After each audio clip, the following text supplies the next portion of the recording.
Chairman Wright, how you doing today? Good. How are you doing?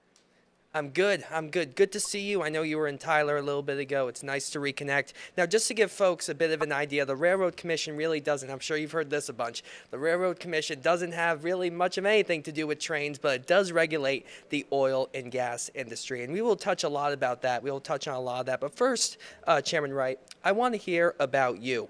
Who is Jim Wright? I'm a guy that's from South Texas. I originally was involved in ranching and farming and did some rodeoing in my lifetime. And at the age of 19, my parents fell on some hard times, and despite having some scholarships to colleges on rodeo, I saw them going through, like I said, tough times then, and went down to a hazardous waste facility that was pretty much next door to the house we were living in at the time, and asked them for a job, and the guy gave me a job, and at the age of 19, and that started my career in the energy industry. In 91, I started my first company and have been in the serving the oil and gas refining and utility industry all of my life. And it was that brought me to where I am now. And talk to me about your work in the energy industry. Talk to me about your career. What you feel stood out the most from it. I'm very proud of the things that I've been able to accomplish while I've been here at the commission. We've done a lot of things, and I say this often that oil and gas is the biggest economic driver that we have here in the state of Texas. And for that to continue its success, we need to make sure we do it responsibly. So when I came in, I had to make some changes to some rules that hadn't been changed in over 48 years, to make sure that we were keeping up with the way that we're actually producing oil and gas today, which is a lot different than the way we used to produce it back in the 70s or 80s. Today we call it unconventional drilling. Back then it was called conventional drilling. So changing rules where we had more consistency and so that people could look and long-term plan around those was important for me. I've made some good changes in that regard. I've also been very concentrated on making sure that we have energy dominance, not just for our state, but for our nation. Because oil and gas, as I said, just this last year brought in $27 billion in state severance tax revenues. And we employ over 500,000 people who has ancillary employment to what those wages are paying, to where it's over 2 million people that the oil and gas industry really supports if you look at it in detail. You know, it's probably the most important agency in our state, if not in our nation. And you talk about this a little more in your last answer, but just to get a bit of a better idea, you mentioned those changes from 48 years ago. Talk to me a bit more about what exactly was changed, what impact you feel it has had. I think it's had great impacts because, as we've seen, there's been a lot of concern, especially from landowners and people Well, that what's the a lot change? of our What's the change? Just to get an idea of what exactly was changed. it, it was our environmental side of things, the way that we went out and we treated our waste that was generated. We generate solids along with liquids, and they're that we consider a waste. And in the older days, those were treated differently than what we treat them today. But in today's, the way we drill in the shale revolution is a lot different than what we had then. So we've got large volumes of it that we've got to be responsible in managing. That was the changes that I made to make sure we were doing that appropriately and doing it with responsibility. What would you You know, say are your? Oh, sorry, I didn't mean to interrupt. oh, no, no problem. As I told you earlier, I own a ranch myself today, and I was a rancher growing up, and I think it's important that we stay energy dominant, but we also protect the precious land that we have here in Texas. What would you say are your biggest priorities if reelected? Right now is just continuing our success and energy dominance. Dominance. We got a lot of things going on throughout the world today, and I think we've got bigger opportunities than we've ever seen in our lifetime. So I want to make sure that I'm leading that so that we can make Texas even better than what we are today. Innovation in our oil field has just tremendously grown, and technology has tremendously grown. I want to make sure that I continue to champion that. I want to make sure that we continue to spit out certainty in what our regulatory efforts are so that people can plan on what the future is going to be. And I want to, I've our industry produces lots of produced water that now has the ability through technology to treat. And since a lot of our state, not so much on your side of the state, but on the western side of the state, we have some huge drought conditions. I think that our water is a big part of being what that solution is, not only to provide water, but to be a kind of a dilution factor on what new water sources these poor communities going to have to be developing because of the lack of rainfall. So it's a lot. I mean, there's a lot of stuff. We've been focused, as you and I talked about when we first met, on oil field theft. It's become a huge issue for us. I lead that task force for Texas, working with other law enforcement agencies, not just on the state level, but the federal level, to make sure that we get out ahead of that. And, that has been the thing that's been detrimental to what our severance tax revenues has been. And we've got to get that controlled. I do want to ask you, you mentioned water there, and water's been a big concern, here in East Texas, particularly when it comes to data center development. Is there anything the Railroad Commission can do or you feel should be done about data center development? And talk to me a bit about that. Well, as I said before, I'll just give you an example. Today, Texas produces about 6 million barrels of oil every day. And with that, on the average, we have about 5 barrels of water that comes up with every barrel of oil. So we've got 30 million barrels. That's not gallons, that's barrels. And in a barrel is 42 gallons. So that's a lot of water. And that water, with the technology and the availability to treat it, in fact, I'm going into a meeting tomorrow with EPA and DOE and our local Texas Commission on Environmental Quality for most of the day tomorrow to sit down and talk about these issues. But I think that is the source of water that can help these AI data centers to make sure that we have that portion of the structure going, in addition to try to promote more infrastructure so that they can have natural gas available to power the power plants that they're going to have to build alongside them. There's been a lot of talk about using a closed loop system in these data centers. You feel that's a good idea, bad idea? Talk to me about that. I think it's a great idea. um, you know, we've been doing that for a long time. If you look at just refining, people that create diesel and gasoline, most of those systems are closed loop systems. There's still some waste that's generated from that. You have water that's going to become not up to quality and standards that they'll have to continue to replace. But I think that it's the only way to do these AI data centers. And I think we need to use sources of water like produced water other than our freshwater sources, because that's something that seems to be really diminishing in Texas today. Affordability has been a big topic on voters' minds, particularly with gas prices rising over the last couple weeks since the conflict began in Iran. Is there anything the Railroad Commission can do, in your view, to lower those gas prices for Texans? Yeah, we've got to make sure that we really capitalize on the opportunities. We got to make sure that we are the energy dominant leader in this world so that we can start putting to where we have some consistency in what that pricing is. And if there ever was an opportunity for us to get on top of that, it's now. I agree with President Trump when he says that, we're suffering right now because of those higher prices. They're not relevant, I would say, to what our income is and what we bring home. But I do think that they will ease the more we can get energy dominant in the world market. But when you look at what's really going on today, it's a supply and demand effort. And if that's what it takes to make sure that we don't have a hostile nation that potentially has nuclear ability, I for one, am willing to make somewhat of a sacrifice to ensure that we're safe in our future moving forward. I do want to ask you, though, you say you want to capitalize on, energy dominance, but Texas right now is producing the most oil of any state in the country. And even with that, gas prices are still going up. So how do you fix that to low, or is there a way to change that to lower prices? Certainly, we've got to get better at infrastructure. We've got to get better at permitting refineries that can make products from oil and gas.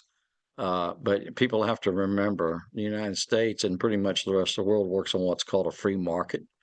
And when you have a lot of demand and not much supply, prices go up. And that's what we're seeing today. So when I talk about improving that, we need to get better. We need to produce more so that we can get the supply up to meet the demand. And that's what my focus is going to continue to be. Do you feel there's such a thing as too much oil production? Uh, yes, definitely. I mean, I don't want to waste anything. I think our Texas natural resources are very precious and very, very big part of what Texas is today. So, I mean, you've got to keep an equal balance there.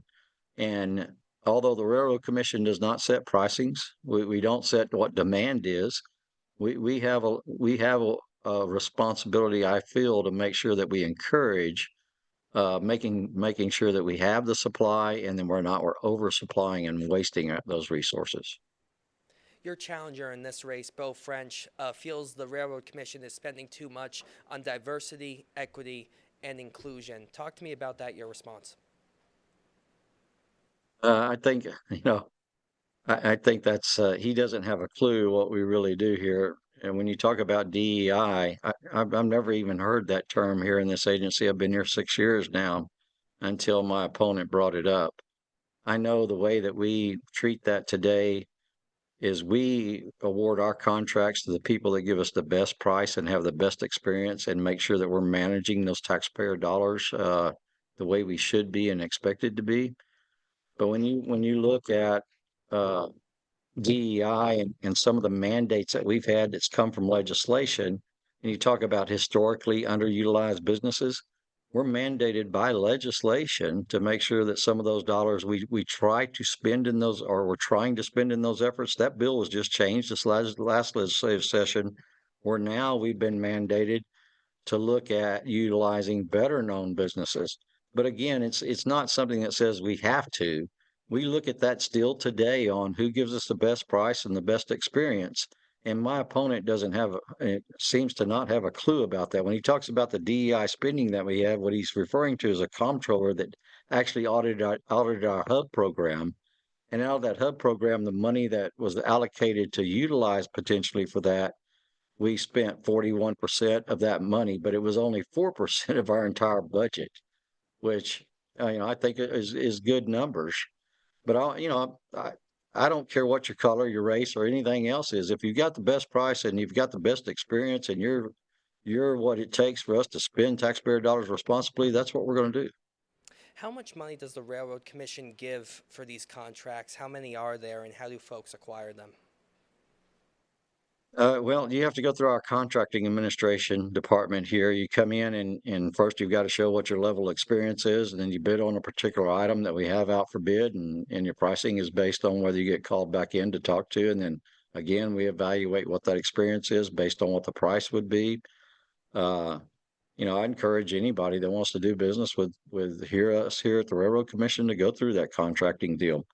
I think there are some very good people that are out in business today. We'd love to be doing business with, and we're not going to discriminate against anybody. But it's going to be based on what your experience and your price is. Now, it's my understanding that you want to cut red tape. Why is this important in your view, and are there any specific examples of red tape you want to get rid of? Yeah, I think it goes a long way to, we the Railroad Commission was established in 1891. We have a ton of records, probably more records in our agency than any other agency that I know of. And it's been a difficult task for us to get that to where it's automated and put on a computer system that people can view. And we've been spending time and money to get that done. And I think along with that, we've got some of the permitting requirements that we've seen that we developed years and years ago that I think we can take a further look at and make it more of a registration process than a permitting process, which helps us streamline the industry to meet the demand and the goals that we were just talking about earlier of continuing to be energy dominant and continuing to be the leader in the world. If you looked at Texas today, how important that is, we're the fourth largest producing region in the world. The state of Texas by itself is. If the state of Texas were its own country, we'd be the eighth largest economy in the world. So, I mean, I'm proud of that. I'm proud of what we've done in our part to make Texas what it is today, and I want to continue to make sure that we streamline it to ensure that we're going to have that for us in the future. If I heard you correctly, it sounded like you wanted to streamline that permitting process. How do you go about doing that? Oh, it's not hard these days if you're able to get on and do it through the computer. The mail system is not very fast as compared to doing it through a computer system. And so we're doing that today. We're putting a lot of emphasis in our IT and trying to change things to make it better. not only to create more certainty, but to make it easier and faster for our industries to obtain the necessary permits and guidances that they need to continue to, like I said, to be the best we can be. Now, I do want to ask you, as we talk about, regulations as a whole, um, should there be, I guess the question is there such a thing as too, well, not too much. Should there be, talk to me about your thoughts on regulation in general, and how you want to go about balancing it if reelected. Well, I've been doing that. I've been doing that for the last 6 years here. What I want to make sure is that we, if you look at my background, I'm not uh, somebody that wants to come in and create a bunch of regulations. I want to make sure that we have regulations that keep us responsible. I want to stay ahead of that responsibility, not behind it.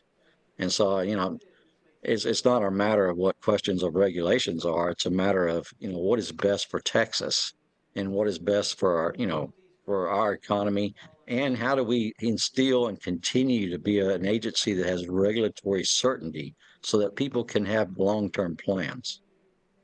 I do want to ask you, in the March 3rd primary, you garnered around 32% of the vote, just above second place finisher, your opponent, former Tarrant County Republican Party Chair Beau French.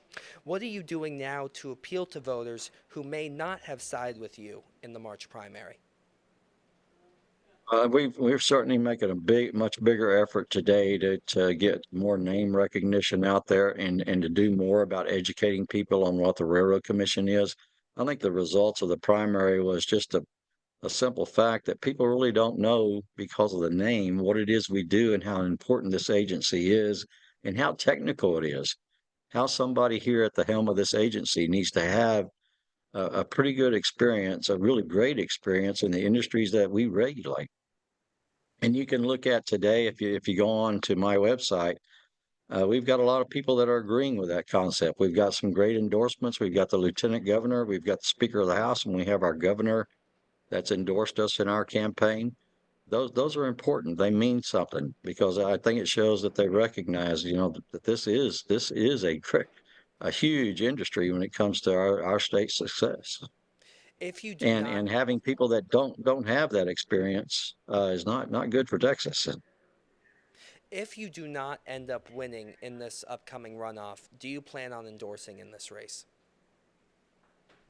Haven't given it any thought. Uh, haven't even thought about it for a second. So you I'm so you concentrated on winning this race. so you don't know if you would endorse, Beau French, for example. Yeah, I have not been impressed by my opponent because I don't think he has the knowledge or the experience to lead an agency like this. I know I've heard some of the issues, which I know those resonate with certain people, but those are issues that really need to be taken up from a legislative level. There's nothing that we have the ability to make any of those things that he's concerned about happen here. I often think that he may have wanted to research and run for a legislative or congressional office if that's really his concerns, or is he just trying to get power anywhere he can get it? You guys cooperate with the legislature to an extent, though, right? We get asked our opinions over there whenever these bills are getting created. Not real often. I mean, what they are more mandated to do, and what I've seen more legislators do, is they listen to their constituents. They want to know what those concerns are, and that's how those bills get created. We're I say this all the time. This agency is a regulator. We're not a legislator, and what that means is we get handed bills, whether they're federal bills or they're state bills, and they're pretty much our set of instructions of what our rules go by. Now, whenever I want to make changes to rules that may be blocked by legislation, I do go over and talk to our legislators, but it's around what I do. You know, I try to stay in my lane. I'm not an expert in Islam or DEI or any of that other stuff. I consider myself one of the best you can have when it comes to our oil and gas industry, and that's what I want to do because I know what those benefits for Texas are. The May 26th runoff is coming up very shortly. Is there anything I did not ask you would like to add? I really appreciate you, Mike, having me on. I think it's important again that people know what the Railroad Commission of Texas is, despite the name. And if you went back and did the history search on what the Railroad Commission actually was originally formed for, it would make more sense to why we are where we are today. We've been blessed, very blessed, to have the oil and gas that we have, and it's become a huge industry. And I don't think that was a bad decision taking away our authority over railroads in 2005 and giving it to TxDOT, because it allowed us to focus more on making what's making Texas great today better. All right. Current chairman of the Texas Railroad Commission, Jim Wright. Sir, we appreciate you coming on the show today. Thank you, Mike. It's good to see you again.